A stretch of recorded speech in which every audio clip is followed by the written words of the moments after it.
So I've been doing a lot of playoff ranking videos over the past several weeks, preparing us for the fantasy football playoffs. And I gotta tell you, the kickers are easily by far the hardest position to rank for the fantasy football playoffs. There's so many factors that go into a successful fantasy football kicker, mostly out of their control. A lot of it is completely out of their control. You've got a lot of guys who are good kickers that are on bad offenses that don't get the opportunity to kick a good field goal. So that's the problem here, is that we have to analyze offenses more than we analyze the kickers specifically. But there still is plenty of analyzation that can be done on kickers specifically, and that's what I'm here for. So today I'm going into the top 12 kicker rankings for your fantasy football playoffs in 2023. And I am the only fantasy football YouTuber who does kicker rankings on a consistent basis and who will even touch the kickers in the playoff setting. So please go down there, drop a like on this video, and subscribe to the channel to show your support. Let's go ahead and just dive right into these rankings. So before I get into this tier right here, the first thing that I need to say is when it comes to the kicker position specifically, this is the one position, maybe you can add on defenses, that I would say I am totally fine with swapping kickers out week to week during the playoffs. I believe these are going to be the best kickers, but I'm okay with swapping a lot of these guys out, really outside of this tier. Now that I've got that out of the way, I've got Brandon Aubrey as the number one kicker for the fantasy football playoffs. His playoff schedule at Buffalo, at Miami, and versus Detroit. I absolutely love this playoff schedule because, first of all, you can see the numbers on the screen. Brandon Aubrey has been fantastic in fantasy football. The guy's been basically perfect all season long. And also on top of that, Brandon Aubrey's on an offense that's just going to continue to be good in fantasy. You saw what happened on Thursday night. And by the way, those numbers aren't even populated in those numbers yet. Brandon Aubrey was excellent against the Seattle Seahawks. And the Cowboys offense, well, they had a lot of issues getting the ball in the end zone. That's the Cowboys offense nature. So taking on Buffalo, taking on the Dolphins, taking on Detroit shows me that they're going to be a lot more competitive matchups similar to that Seahawks game. And if that's the case, give me Brandon Aubrey all day long. And I've got Brandon McManus of the Jacksonville Jaguars at number 2 here. They're taking on the Baltimore Ravens, then they're at Tampa, and then they're back at home versus Carolina. So you've got one tough matchup and two relatively easy matchups there. Tampa Bay, Carolina, I'm not really too worried about that. Now, Brandon McManus, as you can see on the screen, he's been a really good fantasy kicker as well. He's kind of gone a little bit under the radar as of in the early portion of the season, but as of late, I've really caught on to this one, and I've been telling my audience, go get this guy and play this guy right now. He's a good fantasy kicker option. I think that ultimately it's going to stay put because when you look at the Jacksonville Jaguars and the numbers that Brandon McManus is doing, it's so even with what he's able to do from a field goal perspective and an extra point perspective. I mean, it's that close. So Brandon McManus to me is in a great offense. It's something that I do think is going to be sustainable. And even with easier matchups where they might get in the end zone more, Jacksonville has been known to get a little bit turbulent at times. So I think Brandon McManus is a great kicker option for the fantasy playoffs. And then I've got Dustin Hopkins here, number 3 of the Cleveland Browns. Dustin Hopkins' playoff schedule, the Chicago Bears, then at Houston, then versus the Jets. You've got, I would say, one tough matchup in there. Houston's the toughest matchup there. Other than that, I mean, Cleveland can easily cruise their way to victory against both of those teams, against the Jets and the Bears. Honestly, I don't think it matters, though. The good thing about Cleveland is that their quarterback situation has been absolutely outrageous. Like, it's crazy. Whether it's from bad play or whether it's from injuries, they can't get consistency whatsoever at the quarterback position. It is brutal out there for Dustin Hopkins. And that's exactly why I had to lower him. And you can see on the screen, the points per game, 11 points per game. That's absurd. That's like wide receiver 2 numbers, running back 2 numbers. He shouldn't be this low. But with the offense that he's got, the struggles that they're going to continue to have, I've got issues with Dustin Hopkins, and believe me, I would love to see him at number 1, and I would love to have him still, but I've got to drop him with his current quarterback situation. Kicking off tier 2, I've got Jason Myers of the Seattle Seahawks versus Philadelphia, at Tennessee, then versus Pittsburgh.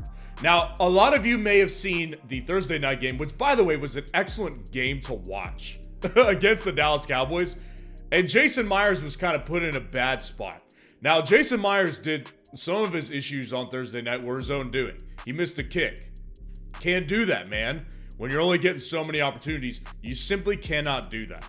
And he did. So that's the problem here that Jason Myers has had really all season. I've had issues with Jason Myers for a long time because, as you can see on the screen, like I said, Thursday night's numbers aren't even populated. So he's missed 7 field goal attempts this year. It's not good, but he's still averaging 10.1 fantasy points per game. And he still is on the perfect offense for it because that offense in Seattle, that's an offense that is going to continue to get them down there. And I would almost guarantee that we will not see them running that smoothly as they did against the Cowboys again for the rest of the season, which keeps Jason Myers inside the top 4. Matt Gay of the Indianapolis Colts is in the top 5. Matt Gay is taking on the Pittsburgh Steelers, then he's going to Atlanta, and then he's taking on the Las Vegas Raiders in Week 17. I've been on this for all season. Matt Gay is a great fantasy kicker. He's in a perfect offense for a fantasy football kicker. It's just the bottom line. This guy's on an offense that gets you down there, doesn't always capitalize though. And you can see it from the numbers on the screen. The field goal attempts and extra points are similar. He's actually kicking more extra point attempts because it's actually a good offense. This is a good offense. Well run, well coached. So I don't really have a problem with any of these matchups on top of it. Matt Gay to me is just going to continue to be great. We just needed him to tighten it up a little bit, make sure that he's still making kicks all the time. We've got Blake Group at number 6 here of the New Orleans Saints. He's taking on the New York Giants. Then he's going to Los Angeles to take on the Rams. And then Tampa Bay in Week 17. Blake Group, to me, the NFC South kickers in Atlanta and in New Orleans, like they're both inside here. So you'll see Younghoe Koo in a little bit. The NFC South kickers are just, to me, great kickers to have in fantasy. They're both fighting for playoff spots, and both of these kickers are on the offense you want. Offenses that have talent that can get you there, but they're not going to capitalize all the time because they're so inconsistent and they're just not well run. So that's the problem that Blake Group, his offense has. But Blake Group himself gets put in a lot of good spots. And you can see from the numbers on the screen, he's almost averaging 10 fantasy points per game. Now, the biggest problem is very similar to Jason Myers. He needs to tighten it up and make more kicks. That's the only problem here. But if he can do that, the opportunities will definitely be there. And then Justin Tucker at number 7 here. He'll be taking on the Jacksonville Jaguars in Jacksonville. Then he'll go to San Francisco to take on the 49ers. Then he'll be at home versus the Dolphins. First of all, these matchups are very similar to Dallas's. I love these matchups for a fantasy kicker. But here's something that's a little uncomfortable to say, and it's probably going to get some pushback. Justin Tucker has not been a great kicker this year.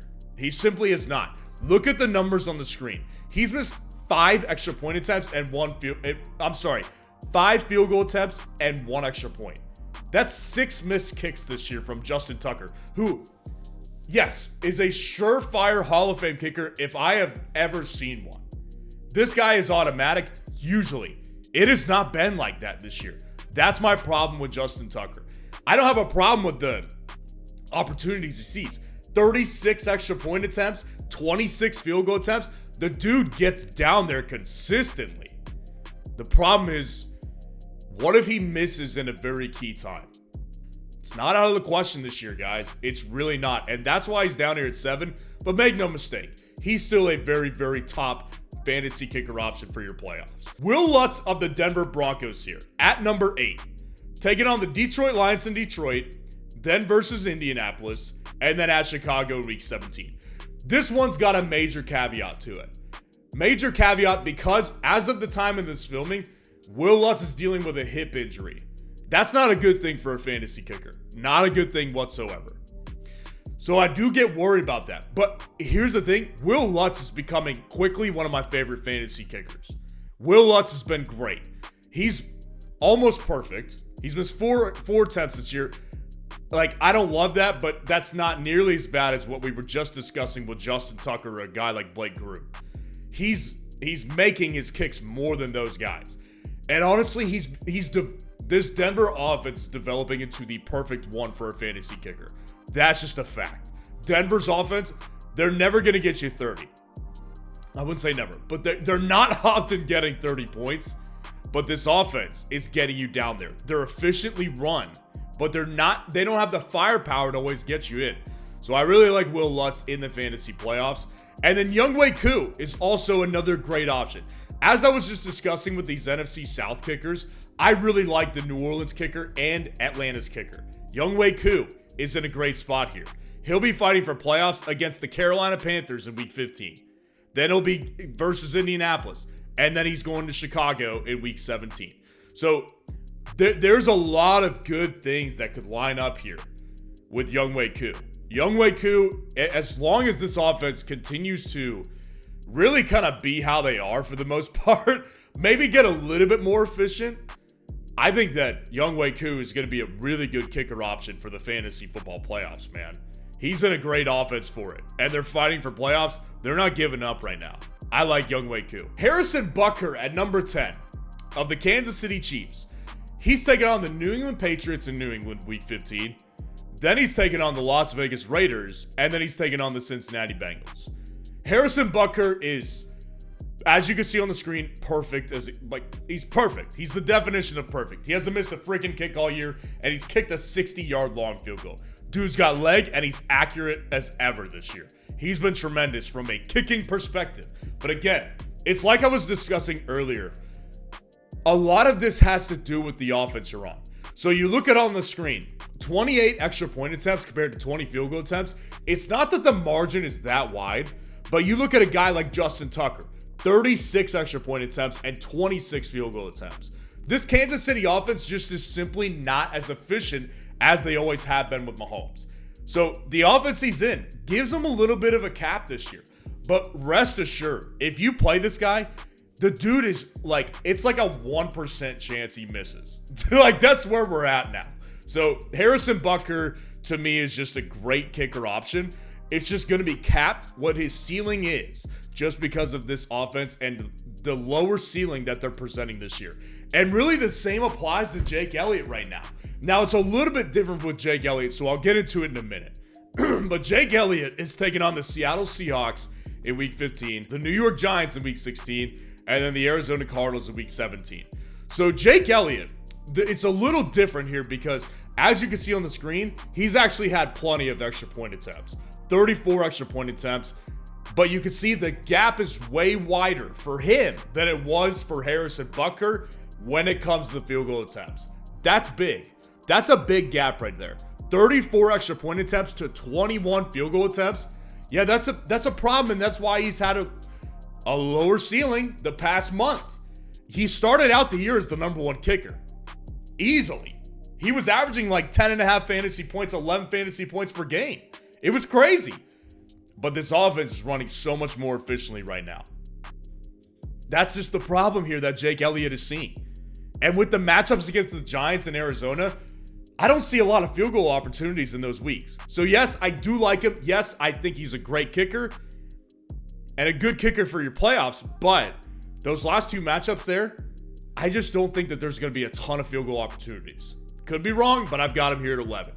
And rounding it out, I've got Chris Boswell of the Pittsburgh Steelers. Yeah, he's making his appearance very well known at the end of the season. Taking on the Indianapolis Colts Week 15, then versus Cincinnati, and then at Seattle in Week 17. So these matchups are all competitive. Like for the Pittsburgh Steelers, all of those are competitive. The Steelers can't win any other way besides a competitive game. That's the only way they know how to win. And I don't think any of these opponents, aside from maybe Seattle, are going to put a whooping on the Steelers. I just don't think it's going to happen. And I discussed it in my Week 13 kickers ranking video. I think that there's a sliver of hope with a Steelers kicker because Chris Boswell, I've been watching Chris Boswell for years. he's a great kicker. Like, Justin Tucker gives you the feeling of automatic for most of his career. Chris Boswell gives me that same feeling as well. Chris Boswell really doesn't miss much. So I really like Chris Boswell. As long as the Steelers offense can continue to do a little bit, like pretty close to what they did in week 12, I like Chris Boswell as a top 12 kicker in the fantasy playoffs. So let me know what you think of the rankings in the comments below and what questions you need answered for your fantasy football playoffs. And if you want to see the top 30 running backs for the fantasy football playoffs, click on this video right here.